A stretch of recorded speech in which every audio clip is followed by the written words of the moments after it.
In today's case, we'll talk about a young boy from Toronto, Canada, whose tragic death in 2002 shocked the nation and brought attention to severe flaws in the child protection system. This case has been considered one of the building blocks for better laws regarding children's neglect. This is the heartbreaking story of Jeffrey Baldwin. And what's the problem? My grandson's not breathing right now.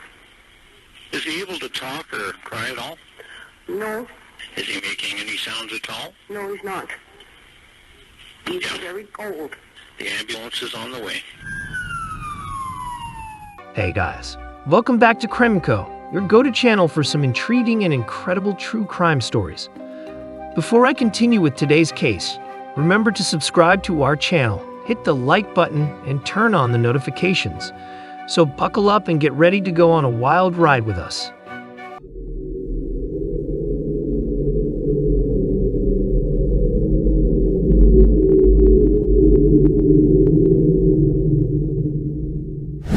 It's hard to imagine that in the heart of the beautiful city of Toronto, Canada, an unimaginable tragedy could happen. A tragedy that would haunt for life not only the nation but also everyone involved in it. It all started with a phone call to the local emergency services on the night of November 30, 2002. A woman, later identified as Elva Bottineau, asked for help because her grandson wasn't responsive.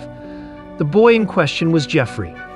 When the paramedics reached the house, Bottineau took her sweet time to open the door, and when she let them in, she even had the audacity to ask them to please not make noise because her family was resting.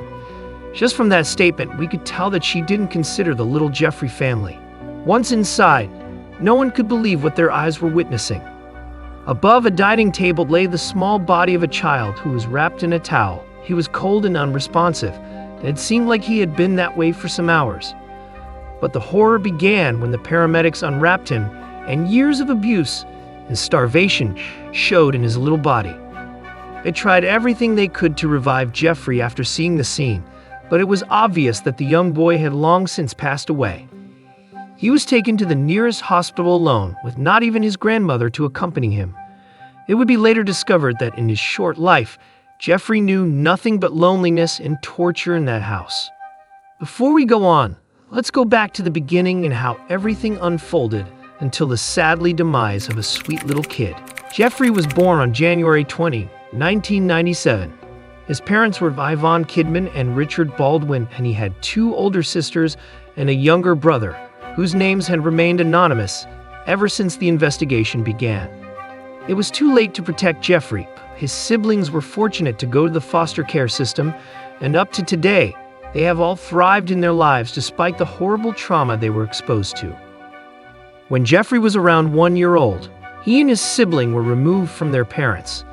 There were lots of neglect allegations about them not being fit to be parents, so a caseworker from the Catholic Children's Aid Society of Toronto placed Jeffrey and his siblings in the custody of their maternal grandparents, Elva Bottineau and Norman Kidman.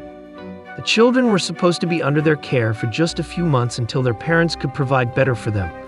But around 2 months later, Bottineau asked for legal custody, and she was granted it in a heartbeat. Jeffrey and his siblings were supposed to be in the best care since they were living with their grandparents, right? One could expect so, because it's hard to imagine how someone could hurt little children, especially if they're your own family. But that was not the case. Jeffrey and one of his sisters lived and went through hell in that house. And the saddest part about Jeffrey's death is that only after his demise did everything come to light, and the government took severe measures to prevent a case like this from happening again. Jeffrey's sister, who was also neglected, was rescued and saved just in time, unfortunately at the cost of his brother's death. When the investigation began, a Pandora box of horrors was opened. Inside this home, Jeffrey's life turned into a nightmare. He and his sister endured years of neglect and abuse. Jeffrey was systematically starved, confined, and deprived of basic care. Although there were other children living in the house, Bottineau and Kidman only singled out Jeffrey and one of his older sisters. They considered them bad kids who didn't behave properly. It was also speculated that the only reason Jeffrey's sister managed to outlive him was because, out of the two, she was more docile and could be trusted to go to school, where she had a daily snack and didn't endure starvation as extreme as her brother, But when she was back at the house, the abuse continued. Jeffrey and his sister were confined to their room for most of the day. Their bedroom door even had a lock high enough from the floor, so none of the children could let their siblings out. They weren't allowed to have toys or use the bathroom, so their room always smelled fetid since the windows were also shut down and not allowed to be opened. Both kids were forced to relieve themselves on the very room and mattress they slept in. One of the investigators even told the court that when he approached one of the beds in the room, he realized the mattress was stained with what seemed to be feces, and when squished, urine oozed out of it. When both children were able to leave their room, they were always in their designated place in the kitchen, which was a cold corner with a mat, like if they were dogs. This corner was called the pig's corner, since that's how their grandparents called them, and they weren't allowed to move from their spot either. Those poor little children had to watch how everyone was sitting and eating like a normal family would, and only after, if someone had leftovers on their plate, would Jeffrey and his sister be fed in a dog's bowl those leftovers. They were even forced to drink water from the toilet if they were thirsty like animals. Absolutely gut-wrenching. Jeffrey's autopsy showed years and years of systemic malnutrition and abuse. His emaciated little body had his abdomen distended, covered in sores, abrasions, and even feces. The cause of death was determined to be septic shock caused by bacterial pneumonia, but the underlying motive was chronic starvation. At the time of his death, he only weighed 21 pounds, less than the average weight of a healthy 1-year-old. On March 19, 2003, Jeffrey's grandparents, Buttineau and Kidman, were arrested and charged with second-degree murder. On September 8, 2005, the trial began, and both grandparents pleaded not guilty. Buttineau's defense argued that she had an IQ of barely 69, which might have contributed to the poor treatment of their grandchildren, since she didn't know any better. But there were other children in the house who were properly fed and educated, so this defense made no sense at all. One of Buttineau's daughters stated that she didn't pay that much attention to Jeffrey's treatment, and her partner testified that he noticed Jeffrey's slow decline and was bugged by it, but didn't want to make a deal out of it since he had an easy life by living there, and he didn't want to jeopardize such comfort. He also stated that every time Jeffrey climbed up the stairs to his rooms, it seemed like a death march since he was barely able to stand on his feet, and he even used to trip with his pajamas since they were huge on his small little body. Finally, not one of the 6 adults living in that home, Buttineau, Kidman, their 2 daughters, and their partners, ever sought help for Jeffrey. They preferred to keep a blind eye so they could keep the comfortable life they had. Among the gruesome details unveiled during the trial, another shocking fact was known. Buttineau and Kidman had a long history of child abuse. In 1970, when Buttineau was only 19 years old, she was sentenced to 1 year of probation for assaulting her 5-month-old daughter Eva, who had died of pneumonia. Her autopsy disclosed several unhealed fractures.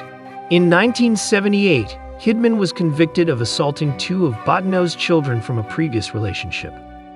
These criminal records were only found after the investigation began.